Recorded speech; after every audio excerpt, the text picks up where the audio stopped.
Hello, ഇന്ന് നമുക്കൊരു semi gravy type ചെമ്മീൻ വരട്ടിയത് ഉണ്ടാക്കിയാലോ. അപ്പോൾ അതിനായി നമുക്ക് നന്നായി കഴുകി വൃത്തിയാക്കിയ ചെമ്മീൻ എടുക്കാം. ചെമ്മീൻ നമുക്ക് രണ്ട് കളറിൽ കിട്ടാറുണ്ട് അല്ലേ, ഒന്ന് ചുവപ്പ് കളറിലും ഒന്ന് കറുപ്പ് കളറിലും. ഇവിടെ എനിക്ക് കിട്ടിയിട്ടുള്ളത് കറുപ്പ് കളറാണ്. ഇത് നന്നായി കഴുകി വൃത്തിയാക്കി വെച്ചുട്ടോ. ഇനി ഇതിലോട്ട് വേണ്ട സാധനങ്ങൾ എന്തൊക്കെയാണെന്ന് നോക്കാം. ചെറുതായി അരിഞ്ഞ സവാള, തക്കാളി, പച്ചമുളക്, പിന്നെ ഇഞ്ചി വെളുത്തുള്ളി ചതച്ചത്. കറിവേപ്പില എടുക്കാം കേട്ടോ. ഇവിടെ എൻ്റെ അടുത്ത് കറിവേപ്പില ഇല്ലാത്തതുകൊണ്ട് ഞാൻ എടുത്തിട്ടില്ലേ. ഇനി നമുക്ക് നന്നായി ചൂടായ ചട്ടിയിലേക്ക് വെളിച്ചെണ്ണ ഒഴിച്ച് ഇഞ്ചി വെളുത്തുള്ളി ചതച്ചത് എന്നിവ ഇട്ട് കൊടുക്കാം.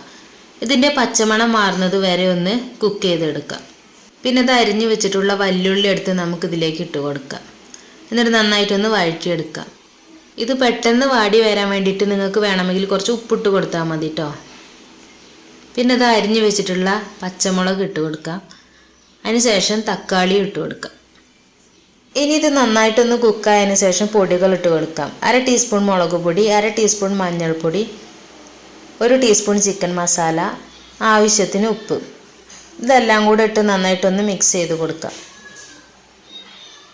ഇനി ഇതുപോലെ നന്നായിട്ട് കുക്കായതിനു ശേഷം നമ്മൾ കഴുകി വെച്ചിട്ടുള്ള ചെമ്മീൻ എടുത്ത് ഇതിലേക്ക് ഇട്ട് കൊടുക്കാം. എന്നിട്ട് നന്നായിട്ടൊന്ന് ഇളക്കാം. ചെമ്മീൻ അത്യാവശ്യം വേവുള്ള ടൈപ്പ് ആയതുകൊണ്ട് നമുക്ക് കുറച്ച് വെള്ളം ഒഴിച്ച് അടച്ച് വെച്ച് വേവിച്ചെടുക്കാം. ഇപ്പോൾ തന്നെ നമ്മുടെ ചെമ്മീൻ ഏകദേശം കുക്കായി വന്നിട്ടുണ്ട്. ഇനി അതിലോട്ട് കുറച്ച് മല്ലിയില കൂടെ ഇട്ട് കൊടുക്കുക. പലരും ചെമ്മീൻ്റെ തല എടുത്ത് കറിയിലേക്ക് ഇടാറില്ലേ, പക്ഷെ ഞാനിവിടെ എടുത്തിട്ടുണ്ട്. ഇതിൽ ഏറ്റവും കൂടുതൽ ടേസ്റ്റ് എന്ന് പറയുന്നത് ഈ ചെമ്മീൻ്റെ തല തന്നെയാണ് കേട്ടോ. ഇനി നിങ്ങൾ ചെമ്മീൻ വാങ്ങുമ്പോൾ നല്ല ചെമ്മീൻ ആണെന്നുണ്ടെങ്കിൽ ഇതുപോലെ ഒന്ന് ട്രൈ ചെയ്ത് നോക്കൂ കേട്ടോ. ടേസ്റ്റിൻ്റെ കാര്യം പറഞ്ഞാൽ അടിപൊളിയാണ്.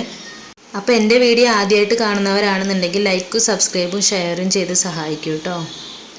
അപ്പോൾ നമുക്ക് മറ്റൊരു വീഡിയോ ആയിട്ട് വീണ്ടും കാണാം. അപ്പോൾ അതുവരേക്കും ബൈ.